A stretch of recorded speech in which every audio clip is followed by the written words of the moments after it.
Now, so we all know that Donald Trump is basically a child. He's a 70-year-old child. No serious person wants to be around him or really defend him. In fact, he's either surrounded in the White House by sycophants or people that want to use him and take advantage of his obvious stupidity. Now, former FBI Director James Comey does not seem to fall in either of those two categories, and he refused to suck up to Trump. He refused to support him, so he's gone. He's out.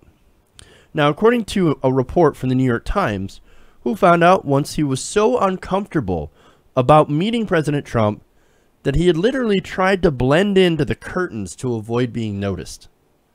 No, I kid you not. I kid you not.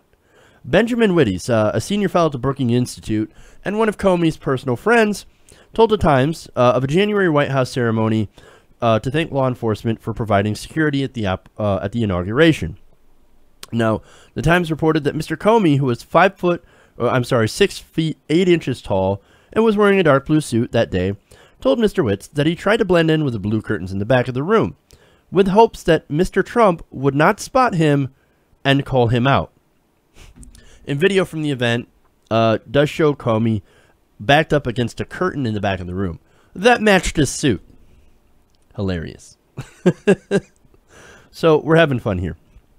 Now, look, man, do you think he was not going to notice you? Look, the president might be dumb, but he's not blind. Of course he's going to notice you. You're going to stand out. Now, if you were hiding behind the curtains, well, that'd be different. Of course, then, of course, you could say he was hiding among the curtains. But anyway, Trump not only spotted Comey, but called to him by name and appeared to blow him a kiss. He also beckoned Comey over for a handshake, but then the FBI director was determined not to hug him, according to his friend.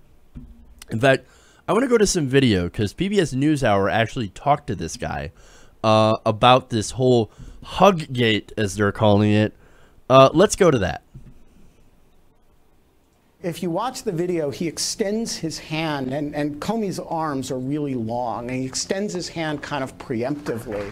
And Trump grabs the hand and kind of pulls him into a hug. But the hug is entirely one-sided, so one guy in the hug is shaking hands. Comey was just completely disgusted by the episode. He thought it was an intentional attempt to compromise him in public. So he was not into that hug. Hey, look, I don't blame him, right? But furthermore, he was disgusted by this. He thought that Trump was trying to use him in some way. Like, hey, it's the FBI director. I need to get in good with this guy because he might be investigating me later. Or he might be investigating me whatsoever. But anyway, look, again, I wouldn't blame him for feeling that way. I would certainly feel the same way if I were in that same position. Now, Trump, as far as Trump goes, he doesn't have really the temperament to be in the White House. He kind of sticks out like an orange thumb. Remember, this is a guy that has no attention span who has to have his name put in reports so he'd end up reading them. We covered that story yesterday. Now, he also compulsively tweets and undercuts his staff. He's basically a 70-year-old man-child. So, yeah, you don't want to be associated with that. Comey didn't want to be associated with that. I don't blame him whatsoever. Who wants to be around that? Unless, of course, you think you can get something from it. That's why Steve Bannon is there. That's why Priebus is there. That's why Spicer, Conway. Look, they all know he's a schmuck, so they, that they can take advantage of, so they have to pretend to like him and defend him. Now, Comey, it's pretty obvious that he doesn't like him. And now it's even more obvious now that we find out how he really feels after Trump fired him. We know now that he never really liked the president, was never really comfortable being around the president. And so I guess him being fired was actually a pretty good thing for him.